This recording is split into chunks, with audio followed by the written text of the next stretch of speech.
ಸ್ವಾಗತ. ನಾನು ಶ್ರುತಿ ಪಾಟೀಲ್. ಸುದೀಪ್ ಕೇಳಿದ್ದ ಪ್ರಶ್ನೆಗೆ ಭುವನ್ ಕೊಟ್ಟಿದ್ದು ಮತ್ತದೇ ಆನ್ಸರ್. ಎಸ್, ನಿನ್ನೆ ಸೂಪರ್ ಸಂಡೇ ವಿತ್ ಸುದೀಪ್ ಎಪಿಸೋಡ್ನಲ್ಲಿ ಎಂದಿನಂತೆ ಈ ವಾರ ಮನೆಯಿಂದ ಹೊರಬಂದ ಭುವನ್ ತಮ್ಮ ಎಕ್ಸ್ಪೀರಿಯನ್ಸ್ ನ ಶೇರ್ ಮಾಡ್ಕೊಂಡ್ರು. ಮೊದಲಿಗೆ, ಈಗ ನಿಮ್ಮ ಕೈಗೆ ಗುಲಾಬಿ ಹೂ ನೀಡಿದ್ರೆ ಅದನ್ನ ಯಾರಿಗೆ ಕೊಡ್ತೀರಾ ಎಂಬ ಸುದೀಪ್ ಪ್ರಶ್ನೆಗೆ ಸಂಜನೆ ಎಂಬ ಉತ್ತರ ಭುವನ್ ರಿಂದ ಬಂತು. ಇನ್ನು ಬ್ಯೂಟಿ ಅಂದ್ರೆ ಏನು ಎಂಬ ಕಿಚ್ಚುನ ಪ್ರಶ್ನೆಗೆ ಉತ್ತರಿಸಿದ್ದ ಭುವನ್, ನಡೆಯುವ ಶೈಲಿ, ನಗು, ವರ್ತನೆ, ಕೂರೋದು, ಏಳೋದು ಇವೆಲ್ಲ ಬ್ಯೂಟಿನ ತೋರಿಸುತ್ತೆ ಅಂದ್ರು. ಇನ್ನು ಭುವನ್ ತಮ್ಗೆ ಸೀರೆಯಲ್ಲಿ ಹುಡುಗಿರು ಚೆನ್ನಾಗಿ ಕಾಣಿಸ್ತಾರೆ ಅಂತಂದ್ರು. ಅಷ್ಟೇ ಅಲ್ಲ, ಭುವನ್ಗೆ ಬಿಗ್ ಬಾಸ್ ಮನೆಯಲ್ಲಿದ್ದಾಗ ಬಾತ್ರೂಮ್ ನಲ್ಲಿ ನಡೆದಿರೋ ಘಟನೆ ಬಗ್ಗೆ ಸುದೀಪ್ ಕಾಲೆಳೆದ್ರು. ಭುವನ್ ಈ ಮೊದಲೇ ಹೇಳಿಕೊಂಡಂತೆ ಅಲ್ಲಿ ತಾವು ಜಸ್ಟ್ ಬಾತ್ರೂಮ್ ತೊಳೆದಿದ್ದು ಬಿಟ್ರೆ ಮತ್ತೇನು ನಡೆದಿಲ್ಲ ಅಂದ್ರು.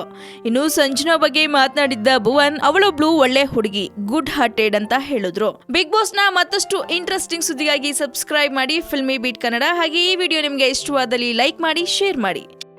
ಹಾಯ್, ಎಲ್ಲ ಸ್ಯಾಂಡಲ್ವುಡ್ ಮೂವೀಸ್ ಅಪ್ಡೇಟ್ಸ್ಗೆ ಪ್ಲಸ್ ನನ್ನ ಮೂವೀಸ್ ಅಪ್ಡೇಟ್ಸ್ಗೆ ಪ್ಲೀಸ್ ಎಲ್ಲರೂ ನೋಡ್ತಾ ಇರಿ ಫಿಲ್ಮಿ ಬೀಟ್ ಆ್ಯಂಡ್ ದಯವಿಟ್ಟು ಸಬ್ಸ್ಕ್ರೈಬ್ ಮಾಡಿ.